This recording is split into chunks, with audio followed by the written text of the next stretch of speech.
అందరికీ షలో ప్రార్థన.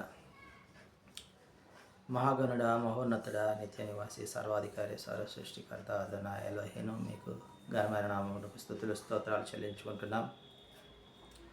Grace gospel వారి అనుదిన వాక్య ధ్యానంలో భాగంగా బైబిల్లో 2వ రాజుల గ్రంథము 22వ అధ్యాయాన్ని మనం ధ్యానించుకుంటున్నాం. తండ్రి, ఈ వాక్య ధ్యానములో మీరు మాతో మాట్లాడే విషయాలను మేము గ్రహించినట్లుగా మా మనోనేత్రంలో వెలిగించి మా జీవితములకు వెలుగుగా ఆ వెలుగును మేము ఆస్వాదన చేసుకొని అనేకులకు వెలిగించే దీపంలాగా మమ్మల్ని నిలవబెట్టుచున్నందులకై మీకు వేలాది స్తుతులు స్తోత్రాలు చెల్లించుకుంటూ ఈ మా మనవులను మా రక్షకుడు విమోచకుడు యెషూవా మెస్సీయ నామమున అడిగి పొందుకుంటున్నాం తండ్రి. ఆమేన్. లేఖనము నెరవేరుటకై లోకము పాపము పోవుటకై, లేఖనము నెరవేరుటకై ఈ లోకపు పాపము పోవుటకై యెషూవను అప్పగించిన వెలగల మోపది రూకల మోటదిగో, వెలగల మోపది రూకల మోటదిగో, అదిగదిగో అల్లదిగో కల్వరి మెట్లకు దారదిగో, ఆ యెషూవను వేసిన మ్రానదిగో, అదిగదిగో. 2వ రాజుల గ్రంథం 22వ అధ్యాయం.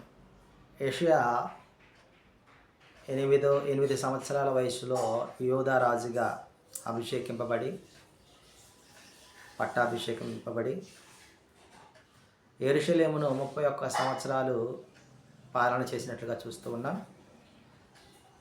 ఇతని తల్లి యెదీదా.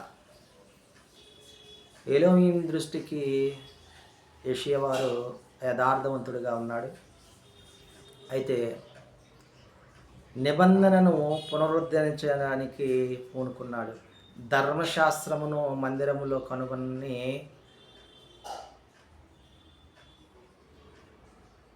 హిల్కియా, ప్రధాన యాజకుడైన హిల్కియా మందిరమును బాగు చేసే క్రమంలో ఈ యొక్క ధర్మశాస్త్రాన్ని కనుగొని రాజైన శాస్త్రి అయిన షఫానుకి ఇవ్వగా, షఫాను రాజైన యెషయా వద్దకు తీసుకురాగా ఈ యొక్క ధర్మశాస్త్రములను సంఘ సంస్కరణలు చేయడానికి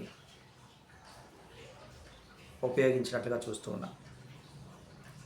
అయితే ఈయన నిబంధన పునరుద్ధరణ, ధర్మశాస్త్రము కనుగొని పశ్చాత్తాపం, దీవెన గురించి ప్రవచనాలు ఎక్కువగా చెప్పినట్లుగా కూడా ఈ అధ్యాయంలో చూస్తాం మనం. ఈ యొక్క ఆలయ మందిరములోని ధనమును ఈ శిథిలావస్థలో ఉన్నటువంటి మందిర శిథిలావస్థలో ఉన్న పనులకి వాడమని ఆ విధంగా ఆలయ పునరుద్ధరణ చేసినట్లుగా కూడా మనం ఈ అధ్యాయంలో చూస్తూ ఉన్నాం. యెషయా యొక్క 26వ సంవత్సరములో ధర్మశాస్త్రమును ఆయన వద్దకు రాగా అప్పుడు గొప్ప గొప్ప మార్పులు చేసినట్లుగా. అయితే వాక్యంకి సమీపంగా ఉంటే మన జీవితాలు బాగుపడతాయని, వాక్యానికి దూరంగా ఉండితే వాక్యాన్ని నిర్లక్ష్యం చేస్తే ఆధ్యాత్మికంగా పతనావస్థకు చేరుకుంటామనే విషయాలను మరి యెషయా వారు గ్రహించి తగు రీతిగా ఆయన వద్దకు వచ్చినటువంటి ధర్మశాస్త్ర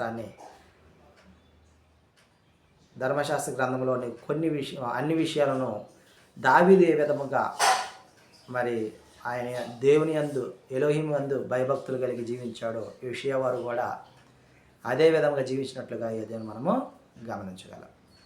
ఆమేన్.